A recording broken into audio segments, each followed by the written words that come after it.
Welcome back. Our next guest is a renowned New Jersey-based psychic medium, spiritual counselor, and a healer. And in her latest book, Your Life After Their Death, A Medium's Guide to Healing After Loss, she's helping many people enjoy life once again after experiencing the loss of a loved one. Welcome, Karen Noe. Hi, it's great to be here. Well, we love having you here, and you and I have really had some very intimate moments back before, while we were both getting made up for this set here, before we came on, and my mother came through. Yes, she did. Can we speak about that? I think we can speak about it. Yeah, she was just saying she wanted peace between you and your sister. She mentioned Judy by name, and she was showing me that your hands holding each other's hands. She just sees the bigger perspective. She wants peace between the two of you. And also, peace in the family. So that and that makes sense. And you were asking other questions, and she was focused on peace. She wanted peace in the family. Right. But I think that's always been very important to her. So when people come to you, oftentimes they come to you after a loved one has passed, and maybe there's some unresolved issues, or they want more information. What are they usually asking for? They're wanting to know if their loved ones are okay, for the most part. And the bottom line, after many years of doing this, I've been doing this about 15 years now, the bottom line is the deceased loved ones are okay. It's the ones who are here on Earth that are not okay. And that's why I wrote the book. There's all different chapters on how to heal the living loved ones. Your life after their death, right. And so, and it's important because, like you said, oftentimes we the living are left, well, did I say the right things? Did I say I love you? Was I a good person? Especially when we're taking care of some of our family. Did I do enough? Was I good enough? So what are some ways for them to heal? Well, there's so many ways for them to heal, but I think the most important, and I am a medium, however, and we'll get to that. We'll talk about that, but I want to empower everyone to understand that they can do what I'm doing, to understand how the messages are coming to them.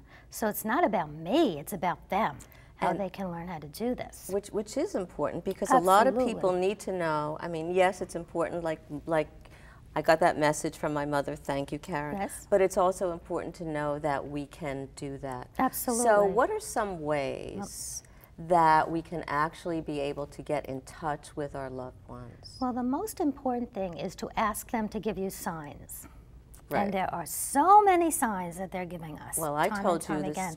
I told you a sign. My mother, and some people again in our audience won't believe it, but my mother. Oh, they will. Okay, my You'll mother be surprised. For years has flickered the lights on and off, and when she does that, I always say, "Hi, Mom." To me, it's her way of saying hello. Pay attention, I'm here. That's what she's saying. Right. Yeah. So what are some other There's signs? so many ways that they're coming to us. They could come, they're using their energy to come inside of a bird, a ladybug, a butterfly to let us know they're around us. But it wouldn't be any animal. It would be something that stands out. It's connected something, to you, right? They're not always a bird, a ladybug, or a butterfly. Right. It's just for that brief period of time to let us know they're around us. So how do we know that it's not a ladybug, a bird, a butterfly? I'll tell you. I'll give you some examples. I have so many examples. Okay, tell us a story, too. My own friend Marion passed a few years ago. Now what happens after we pass, we retain the same personality as we had when we were here on Earth. So if you were quiet, you're still quiet when you're coming through with messages. If you were loud, you're still loud. Right. And sarcastic, you're still the same way. Still that same who you are, so people can know too, right? So they know it's typical of them.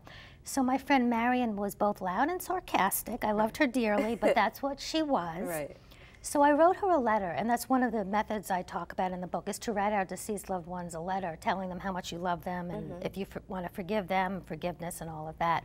But at the end of the letter I wrote, Marion, let me know if you're aware of what I have written to you. 2 days later, this is a real story, I'm walking down the stairs to my house.